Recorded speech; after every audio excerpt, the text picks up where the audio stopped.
Greetings and salutations, succubitches. It's time for an all-new breakdown series, and this time we're checking out the Chilling Adventures of Sabrina, or Chaos for short. So prepare to take the path of night and join me as we dive in. The first thing we see is this insanely kick-ass title sequence. They're done in the style of the Archie horror comics on which the show is based. At one point you can even see Archie himself in the corner here. The logo is also pretty sick with the upside down cross for the T and the pentagram in the R. Then we're immediately confronted with the big dilemma facing Sabrina. By her 16th birthday, she has to choose between the witch world of her family or the human world of her friends. But for now, she's just chilling with her boyfriend, Harvey Kinkle, love that name, at a screening of George R. Romero's Night of the Living Dead. After the film, Sabrina is joined by her friends Susie Putnam and Rosalind Walker before bumping into Miss Wardwell, one of the teachers at Baxter High. Sabrina invites her to Dr. Cerberus's, a local hangout spot, to discuss the movie. In Greek mythology, Cerberus was often referred to as the Hound of Hades, a multi-headed dog that guards the gates of the underworld to prevent the dead from leaving. But Wardwell passes and Sabrina tells her friends that she feels sorry for her living all alone in that spooky house. Miss Wardwell jams to Bad Moon Rising when someone runs in front of her car. She gets out to investigate and her eyes widen at who she sees. A young woman looked like she just went swimming in a swamp. She picks her up, calling her a poor creature and that she'll clean her up and give her to Dr. Saperstein tomorrow. And here is Dr. Cerberus's. You can make out the three-headed dog here. Sabrina and the gang discuss the meaning of the Romero film, the collapse of the nuclear family, kinda like how Sabrina's family is far from a traditional nuclear family. We see Spellman Mortuary where Sabrina lives, next to a pet cemetery, because that's just cool. Harvey gives her a necklace and tells her he loves her. Aww. Also, shout out to these badass pumpkins in the back. Wardwell prepares some tea for Swamp Girl, and we get a glimpse of a cross in the background, suggesting that Wardwell might be religious. Notice the use of the specific camera lens which blurs the outer edges of the frame, suggesting something dreamlike or supernatural. It also happens later on when Sabrina enters the forest. The young girl tells Wardwell that the forest attacked her, and we learn a brief history of Greendale and how there was a witch hunt back in 1692. 13 witches were hung in the forest and their angry spirits haunt it to this day. You can see these witches later on in the show when Sabrina eats the apple. Wardwell is Greendale's unofficial town historian, but it looks like not for long as the young girl stabs her in the neck with a pair of scissors. She seemingly possesses Wardwell, telling the Dark Lord she'll deliver Sabrina. You see, Sabrina is the offspring of a male warlock and mortal woman, which is a sacred violation of witch law. Sabrina wakes up and we see she's 4 days away from her 16th birthday, which, coincidentally enough, takes place on Halloween. Her 16th is also referred to as the Dark Baptism, a sacred ritual which celebrates a young witch venturing into adulthood, making a sacred pact with the Dark Lord by signing their name in his book. She looks at an old photo of her mother and father, who we'll learn a bit more about later, but the moment is ruined by a bat that smashes through the window, a bad omen. We're then given this title, Tuesday, October 28th of this year, which suggests we may be flashing back and forth through time in this series. Sabrina has breakfast with her two aunts, Zelda and Hilda, and her cousin Ambrose the Necromancer, with whom she lives with. They are all excited for her upcoming dark baptism. She must also pick a familiar. Familiars are goblins who have taken the shape of animals to serve their witch masters. Sabrina doesn't want to pick one out of the council-approved registry, rather use the Craigslist for demons, the Demonomicon. She's also chosen her baptismal name, Edwina Diana, to honor her mother Diana and father Edwin. Burying the bat, she expresses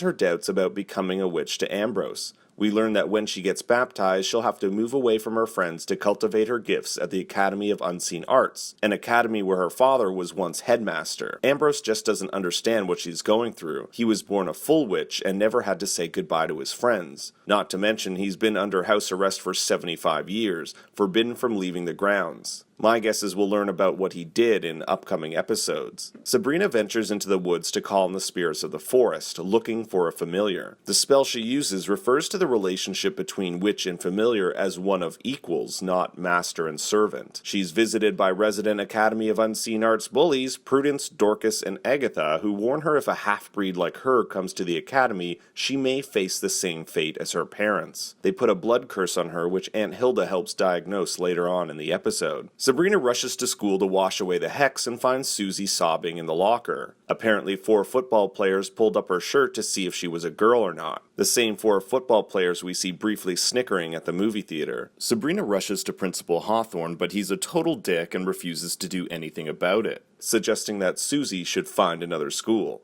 After asking Harvey for his help, Sabrina is interrupted by Makeover Wardwell, who is now possessed by a powerful witch, saying she can help. In her office, notice the dolls, just like the ones Wardwell collected in her house. Sabrina wants to teach Hawthorne a lesson, and Wardwell gives her an in. He's terrified of spiders. At lunch, Sabrina devises a plan to start an anti-white patriarchy club, and Roz suggests they throw a party for her birthday, but she has plans she can't tell them about. The Dark Baptism, as an ominous raven watches over them. The raven is Stolas, Wardwell's familiar, and we learn Wardwell has been sent to do the Dark Lord's bidding. Aunt Hilda tells Zelda a young boy has been stabbed and the parents have called the mortuary. Zelda thinks this is perfect timing since human blood is needed for the Dark Baptism ceremony. Harvey tries to convince Sabrina to do something for her birthday, but she drops a bomb on him, telling him that she's moving to a boarding school in Connecticut. But Harvey is upset, and rightly so. She's being shady and hiding something from him, but on the other hand she can't tell him she's a witch. Sabrina takes Harvey to the forest, telling him this is where she'll be reborn during her dark baptism, telling him that she's half witch, that she'll have to renounce any and all meaningful connections to mortals. Harvey isn't having it, thinking she just wants to get rid of him after telling her he loves her. But Sabrina, fearing their last few days together will be ruined,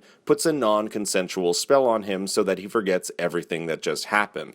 Bad Sabrina. Sabrina has a heart-to-heart with Ambrose, telling him what happened and that she wishes she could just bring her friends with her. She also wants help with a spell to take care of the principal. She tells her aunts about the girls from the academy hexing her. Zelda says they're just jealous since she's the daughter of a high priest and reinforces her need for a familiar. They help in defending against such attacks. Sabrina then confronts her aunts about how her parents died, questioning if it was really an accident. But Zelda is firm, saying that it was a tragic plane crash while on their way to the Vatican. In the bath, she receives a flashback of her mother and father. She chases after them to find 2 children, one normal, likely her, and the other with hobbit feet. This is super interesting because it could mean many things. It could be another bad omen, symbolism of her being half dark and half light, or that she potentially has a sibling. And if it's the sibling thing, the other child could have something to do with why her parents were off to the Vatican. Notice how her father here holds a suitcase like they're headed off somewhere. Ambrose and Sabrina perform a spell to scare Principal Hawthorne and, judging by the look on his face, it works very well. Sabrina ventures back to her room to find a spirit has heard her call from the woods and taken the shape of a cat. It's her new familiar, Salem, and Aunt Zelda still can't get over why Sabrina chose a feral one instead of one bred for service. Salem named himself that, leading me to think that he could be a spirit descendant of one of the men or women who was killed in Salem during the witch trials. That could be a real cool twist. Sabrina asks if she can delay her dark baptism so that she can have more time to start this club and work out the Harvey situation since they've taken things to the next level. Zelda almost has a heart attack thinking she's been defiled. Since witch law states a novitiate must be a virgin, they must save themselves for the Dark Lord. Moving forward, we learn that a witch's powers come from the Dark Lord in exchange for signing his dark book. She gets in a fight with Zelda, unsure why she has to give everything up in her life in order to be part of the Church of the Night. But Zelda is firm. Sabrina will be a member of the Church of the Night, and that's final. Ambrose tells her that if she decides not to take the path of the night, her powers will fade, and suggests in order for her to make sure she's making the right decision, to get her hands on a malum malus. An apple, the fruit of knowledge which whispers secrets to you. It could show you the future, illuminate either the path of light or path of night. She'll first need to find an old apple tree, but look at the raven, Wardwell's familiar, watching over the conversation. The raven tells Wardwell of Sabrina's plan, and we learn that if Sabrina doesn't choose the path of the night, the Lord of Darkness will not be pleased. Sabrina and Roz asked to get their club approved and, learning that Hawthorne didn't come into work, received their approval from Vice Principal Glover. They decide to call the group Wicca, Women's Intersectional Cultural and Creative Association, but Wicca is also a term used to describe pagan witchcraft. And come on, which high school doesn't have a roaring fireplace? Sabrina is called in to see Miss Wardwell, who tries to get more information out of her. More importantly, she asks which apple patch she's going to after school. Ambrose takes care of the dead body that was stabbed, and something catches his attention. He calls in the aunts, and they find out the birthmark on his arm is actually a witch's mark. They can tell because it doesn't bleed. This is especially concerning because it could mean a witch hunter is on the loose. Harvey and Sabrina go apple picking, and Sabrina conveniently finds a sign to the oldest tree around. However, she'll have to travel through the hay maze to get it. Again, we see the blurred edges as she enters, hinting that something supernatural is around. Sabrina is attacked by a scarecrow, I just hate it when that happens, but manages to escape. Wardwell controls a puppet scarecrow, which looks like she's made out of the materials used to create the other dolls found in the house. And it looks like Sabrina is toast when she's saved by Salem in spirit form. You can make it out here. Of course, when she goes to check on him, he's back in cat form and the scarecrow has deflated. Wardwell is not pleased. She arrives at the old tree and Salem hisses as she pulls the only red apple. She eats it and it turns rotten, showing her a vision from the past. Witches hanging from the tree, blood on her hands, and a creature which is likely the Dark Lord. In the comics, you can see a similar monster referred to as the Dark Lord here. She spits out the apple and is transported back to the real world. Sabrina arrives home explaining she's made her decision about the baptism when she's called into the living room by her Aunt Hilda. Someone is there for her. This is Faustus Blackwood, the high priest of the Church of the Night, the same position her father once held. Faustus is an interesting name, deriving from an old German legend in which the protagonist, Faust, makes a pact with the devil. This makes sense since Hilda tells her that the high priest is the Dark Lord Satan's representative on Earth. The episode ends with him telling her that she's been chosen, asking what he can do to convince her to take the path of night. And with only 2 days left until her dark baptism, it'll be interesting to see what he has up his sleeve. I think this show is pretty damn fun, but I want to hear what you guys think. Should I keep doing these episode breakdowns, or should I do one big video at the end that kind of handles all of them? Leave a comment below, and as always, make sure to like and subscribe with the bell on. We'll see you here for episode 2.